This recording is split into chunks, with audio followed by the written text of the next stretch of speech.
नमस्कार दोस्तों, शुभ संध्या। मैं डॉक्टर अनिल कुमार पांडे। आज हम लोग बात करने वाले भगंदर के बारे में। भगंदर का टॉपिक है जो आयुर्वेद में हम लोग इसको भगंदर कहते हैं, मॉडर्न में उसको हम फिस्टुला कहते हैं। और यह जो है आपके प्रकार इसके और क्यों होता है इसके बारे में बताएंगे हम। यह जो है आपके मुख्य रूप से भगंदर का जो लक्षण होता है वहाँ पे दाह, खुजली और पीड़ा तीनों के लक्षण मिलते हैं।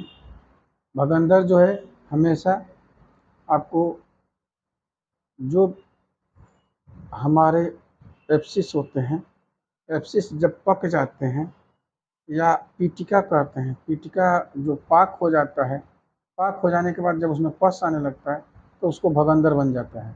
अगर पीटिका पाक नहीं होता जब तक, तब तक वह पीटिका बना रहता है।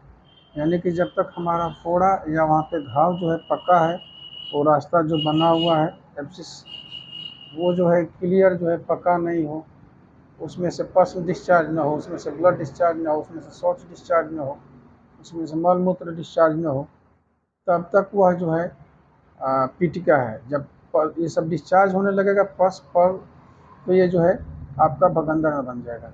भगंदर के कारण जो है होने का कारण जो है मुख्य रूप से माना गया है कठोर जगहों पे ज़्यादा समय तक बैठना, या फिर उटपटांग बैठना, तिरछा आड़े तिरछे बैठना, झुक झकझोरने वाली जो चीज़ें होती हैं, झकझोरने वाली सवारी जैसे बाइक हो गया, घोड़ा हो गया, तांगा हो गया, ट्रैक्टर हो गया, ये सब चीज़ें जो आधुनिक गाड़ियां हैं जो थोड़ा झोल ज़्यादा देती हैं, उसमें बैठना, लंबे समय तक एक ही जगह पे सीटिंग हुए रहना, या फिर आपको वहाँ पे किसी चीज़ में खाने से, जैसे कि बोन वोन, जो मांसाहार लेते हैं लोग, बोन या कांटे मछली लेने से उनके कांटे जब वो खा लेता है आदमी, छोटा बड़ा जो भी है, और शौच के रास्ते में जब जाता है वो, तो जा करके वहाँ पे आड़ा तिरछा हो करके और प्रेशर देने पे वो घाव वहाँ बनता है, और धीरे धीरे घाव बनने के बाद वो बगल से एक स्राव होने लगता है। एब्सिस बनने के बाद वो आपको भगंदर में परिवर्तित हो जाता है। भगंदर 8 प्रकार का होता है। भगंदर 8 प्रकार का होता है, जिसमें वातज, पित्तज, कफज माना जाता है। और इसके बाद से 2 संधिपातज द्वंद्वज होते हैं, एक संधिपातज होता है, और एक आपका जो है संधिपातज को आप त्रिदोषज भी कह सकते हैं। संधि जो होता है त्रिदोषज कह लीजिए, संधिपातज कह लीजिए। उसके बाद से आगंतुज होता है। आगंतुज जो है ज़्यादातर वही मांसाहार की वजह से हो सकता है या चोट लगने की वजह से हो सकता है। वातज में सबसे बड़ी बात होती है कि वातज ये सांवले और या काले रंग का होता है। इसमें सुई चुभने जैसी होती है, ये फड़कना होता है, पीड़ा होती है इसमें, फड़कने जैसी पीड़ा होती है, सुई चुभने जैसी पीड़ा होती है, या सामान्य पीड़ा होती है। ये वातज के लक्षण होते हैं। और इसके बाद से आपका पित्तज, पित्तज जो है ऊँट के ऊँटी गर्दन के समान ये उठा होता है, इसलिए इसको उष्टग्रीवा भी कहते हैं। ये उठी हुई होता है, लालिमा युक्त होता है, आकार में पतला होता है, दाह युक्त होता है, और इसमें ज्वर की संभावनाएं बनी रहती हैं। ज्वर की संभावना रहती है। पीटिका से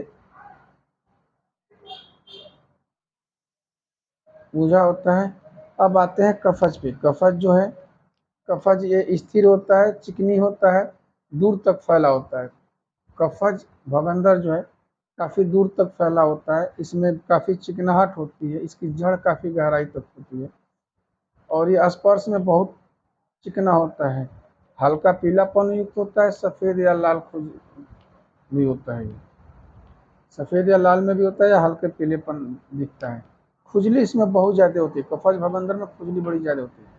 वातज पित्तज जो होती है उसे परिक्षेप या नासूर कहते हैं। परिक्षेपी होता है वातज पित्तज। ये श्याम और ताम्र वर्ण का होता है, श्याम और ताम्र वर्ण का होता है, और आपको ये जो है स्राव देता है, दाह दे से युक्त होता है, अत्यंत पीड़ा युक्त होता है। जो वातज पित्तज होता है वो बहुत पीड़ा देता है। कफज वातज जो है धूसर वर्ण का होता है, चारों तरफ उसके जो है श्याम वर्ण होते हैं। जो कफज वातज होता है ये कम थोड़ा पीड़ा देता है वातज पित्तज की अपेक्षा, लेकिन इसमें श्याम वर्ण का होता है, उसके चारों तरफ से जो है श्याम वर्ण का बना होता है, आवरण बना होता है, बीच में धूसर वर्ण का होता है। काफ़ी कठिन होता है और पकने पे ये चुभता है, पकने पे बहुत चुभता है।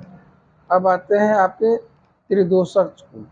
त्रिदोषक जो है शंभु वर्त कहते हैं, इसको शंभु अवर्त कहते हैं।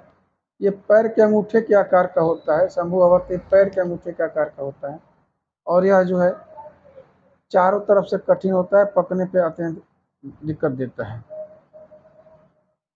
इनके अनेक प्रकार से पीड़ा युक्त होता है, शूल होती है, अरुचि होती है, प्यास लगना होता है, किसी किसी में दाह होता है, ज्वर भी होती है।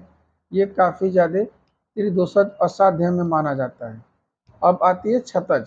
छतज की जो भगंदर होती है, इसकी यह माना जाता है कि जो मांस खाने वाले होते हैं, तो मांस खाते हैं या मछली खाते हैं, उनकी हड्डियां जो है आहार के द्वारा जाती हैं, जब गुद प्रदेश में जाती हैं तो आड़ी तिरछी हो जाती हैं, और जब शौच की जोर लगती है तो वहाँ घाव उत्पन्न करती है, फिर वो घाव गड्ढा बनते बनते वहाँ पे पस बनते हुए भगंदर हो जाता है, और आगे चल करके ये भी असाध्य में माना जाता है। ये नासुर जैसा होता है।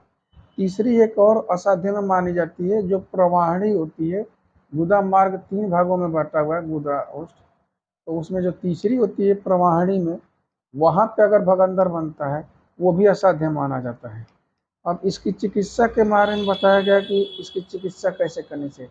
भगंदर की चिकित्सा पूर्ण रूप से क्षार सूत्र से निर्मित होता है, क्षार सूत्र पे होता है निर्मित।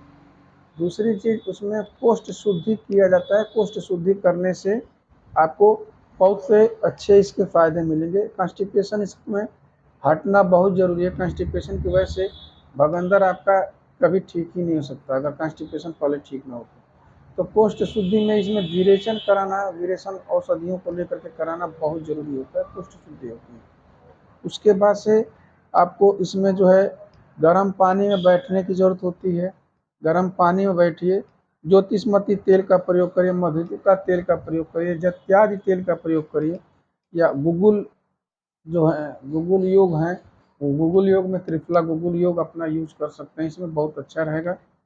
विडंग योग दे सकते हैं, विडंग योग से भी आपको बहुत ज़्यादा प्रभाव पड़ेगा इसमें भगंदर में। और आप इसमें 27 गुगुल भी दे सकते हैं, दर्द उर्द हो अगर इसमें तो बहुत अच्छा व्यवहार करेगा। जय हिंद, जय भारत।